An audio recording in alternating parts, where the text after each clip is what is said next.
Don't be late, all right? Don't arrive somewhere late if you can help it. Okay, Christian moms, we need to try to be on time. And I remember the days when I could grab my purse and I could just jump in the car and go. And so even if I was running late on time, boom, I'm out.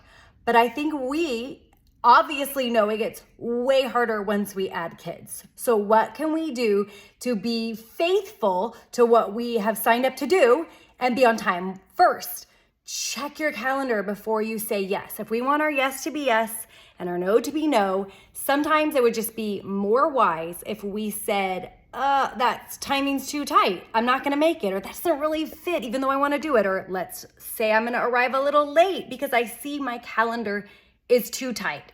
So don't just commit before you've really checked. All right, the second thing is, what can you do to plan ahead? Now, this may seem obvious, but really, you've got a diaper bag now. I mean, check it the night before, load it up, put the snacks, the diaper, the cream, whatever. Put your bag by the door. What can you do to plan ahead? Lay out the kids' outfits. Oh my goodness, with 4 kids and, all the questions and such. And, it's like, here's your outfit for tomorrow or whatever. We're in a hurry, so let me lay this out. Can I pack their bags? Do they go to soccer? Whatever. Do they need their books, their thing? Put it in the bag and have it by the door. Super helpful. All right, the third thing would be something that nobody's gonna like: wake up earlier. If it's a morning thing, this one's killer, but okay, I'm just saying, what if you did 15 minutes earlier? What if you just set it for 15 minutes earlier? You worked your way back, whatever. But we know the Proverbs 31 woman, she was rising early while it was still night to get her household ready. So this is something I've been super convicted about. I'm not a morning person. I wanna sleep late, but as I've backed up my clock, it has been so helpful to get me out of the door on time. And that gets me moving.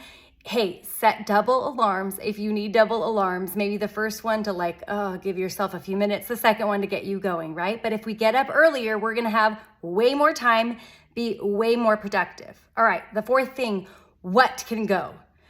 Sometimes when you're in a pinch, or you've got a bunch of kids, or you've just got a baby with the nursing and all that, what can you do that can go? Do you need to be on that screen? Do you need to check the texts? Do you need to shave your legs?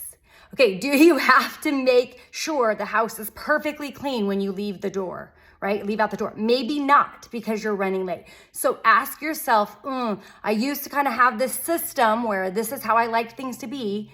Now I've got kids, what can go, right? And the fifth thing would be, start training your kids. Even when they're little, is there one thing that they could do to help you, right? Even if that was just to stay busy with their books while you brush your teeth and put your deodorant on, right? So start little, train them in small increments to help you get out the door. I have 4 kids. I often have to get to church early. My husband's already gone. He's a pastor, as you know. And so I will have my oldest child turn off all the lights and lock the doors. My other child will put away all the breakfast food. One kid might help, another could put their shoes on and find their sweatshirt.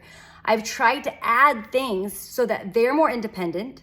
They can help me out. I'm not frustrated and all frazzled and frantic when we head out the door. So what can we do to really honor our time commitments, to try to be there as right on time as possible? Because we know there could be a poop blowout, a kid could have a fight and there's a discipline issue, something out of the ordinary comes up and it slows us down. We want to have time built in for that, and we want to be as on time and as faithful as we can be as Christian moms.